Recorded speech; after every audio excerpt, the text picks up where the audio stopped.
ஹரே கிருஷ்ணா. ஓம் நமோ பகவத்தே வாசுதேவாய. ஹரே கிருஷ்ணா. ஸ்ரீமத் பாகவதம் ஸ்கந்தம் 10 அத்தியாயம் 4 கம்சமன்னனின் அக்கிரமங்கள் என்னும் தலைப்பில் பதம் 20. யதா அநேவம் விதோ பேதோ யத ஆத்ம விபர்யயக தேக யோக வியோகௌ ச சம்ஸ்ருதிர்ன நிவர்த்ததே. One by one meaning. யதா போல, அன்யேவம் வித உடலில் மாற்றங்கள் ஏற்பட்ட போதிலும் ஆத்மாவின் மாறாத தன்மையை பற்றியும் ஆத்ம தத்துவத்தை பற்றியும் அறியாத ஒருவனின் பேத உடலுக்கும் ஆத்மாவுக்கும் உள்ள வேறுபாட்டை எதன் காரணத்தால் ஆத்ம விபர்யய தான் இந்த உடல் என்ற முட்டாள்தனமான அறிவு நேக யோக வியோகௌ ச மேலும் இது வெவ்வேறு உடல்களுக்கிடையில் தொடர்புகளையும் பிரிவுகளையும் ஏற்படுத்துகிறது. சம்ஸ்ருதி பந்தப்பட்ட வாழ்வின் தொடர்ச்சி, இல்லை நிவர்த்ததே மாறுகிறது. டிரான்ஸ்லேஷன். உடல் மற்றும் ஆத்மாவின் உண்மையான ஆதார நிலையை அறியாதவன் தேக அபிமானத்தில் அதிக பற்று கொள்கிறான். இதன் விளைவாக உடலிலும் அதன் உற்பத்தி பொருள்களிலும் ஏற்படும் பற்றின் காரணத்தால் குடும்பம், சமூகம் மற்றும் தேசம் ஆகியவற்றுக்குடனான சேர்க்கையினாலும் பிரிவாலும் பாதிக்கப்படுவதை அவன் உணர்கிறான். இது தொடரும் வரை ஒருவனது பௌதீக வாழ்வும் தொடர்கிறது. Purport by Shila Prabha. ஜெய் ஷீல பிரபா. ஸ்ரீமத் பாகவதம் 1.2.6 பின்வருமாறு கூறுகிறது. சாவை பும்சாம் பரோதர்மோ யதோ பக்திர் அதோக்ஷஜே அகைதுகி அப்ரதீஹதா யதாத்மா சுப்ரசீததி. தர்மம் என்னும் சொல் ஈடுபாடு என்ற பொருளை குறிக்கும். தடையில்லாமலும் நிறுத்தம் இல்லாமலும் பகவானின் பக்தி தொண்டில் ஈடுபட்டிருப்பவர் ஏதோ பக்திர் அதோக்ஷஜே என்று இங்கே கூறுவது போல அவரது சுயமான ஆன்மீக நிலையில் இருப்பதாக அறியப்படுகிறார்.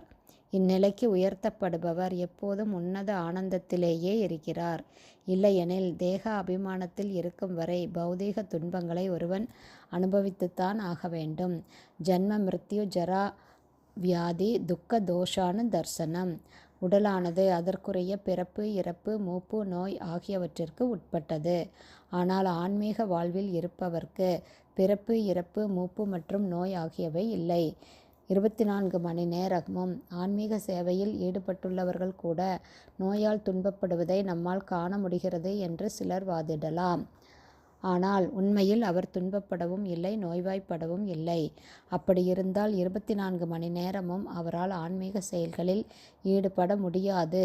இங்கு பின்வரும் உதாரணத்தை கூறலாம். சில சமயங்களில் கங்கை நீரில் குப்பைகள் மிதப்பதை நாம் காண்கிறோம். இது நீரின் ஒரு தன்மை என்று அழைக்கப்படுகிறது. ஆனால் கங்கைக்கு செல்பவர் அதிலுள்ள குப்பைகளை கண்டு கவலைப்படுவதில்லை. அவர் தன் கையால் மிதந்து வரும் குப்பைகளை ஒரு புறம் தள்ளிவிட்டு கங்கா ஸ்நானம் செய்து நல்ல பலன்களை பெறுகிறார். எனவே ஆன்மீக நிலையில் இருப்பவர் குப்பை கூலங்களாலோ அல்லது வேறு சாதாரண அழுக்காலோ களங்கங்களாலோ பாதிக்கப்படுவதில்லை. ஸ்ரீல ரூபகோஸ்வாமி இதை பின்வருமாறு கூறுகிறார். ஈஹா யஷ்ய ஹரேர்தாஷ்ய கர்மணா மனசா கிலா ஸ்வபி அவஸ்தாசு ஜீவன் முக்தக சௌச்சியதே. தன் உடலாலும் மனதாலும் வார்த்தைகளாலும் கிருஷ்ண சேவையில் செயல்படுபவர் ஜட உலகில் இருக்கும் போதே முக்தி பெற்றவர் ஆகிறார் என்று பக்தி ரசாமிர்த சிந்து 1.2.187 கூறப்பட்டுள்ளது. எனவே ஆன்மீக குருவை ஒரு சாதாரண மனிதர் என்று கருதக்கூடாது. குருஷு நரமதிர் நரகீச. ஆன்மீக குரு அல்லது ஆச்சாரியார் எப்போதும் ஆன்மீகமான நிலையில் இருக்கிறார். பிறப்பு, இறப்பு, முதுமை, நோய் ஆகியவை அவரை பாதிப்பதில்லை. எனவே ஹரிபக்தி விலாசம் என்னும் நூலுக்கேற்ப ஒரு ஆச்சாரியார் மறைந்ததும் அவரது உடல் ஆன்மீகமானதாகவே எஞ்சியிருப்பதால் அது எரிக்கப்படுவதில்லை.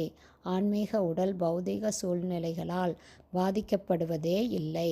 ஹரே கிருஷ்ணா. ஸ்ரீமத் பாகவதம் ஸ்கந்தம் 10 அத்தியாயம் 4 கம்சமன்னனின் அக்கிரமங்கள் என்னும் தலைப்பில் பதம் 20 ஸ்ரீல பக்திவேதாந்த சுவாமி பிரபுபாதாவின் விளக்க உரை முடிந்தது. ஹரி போல்.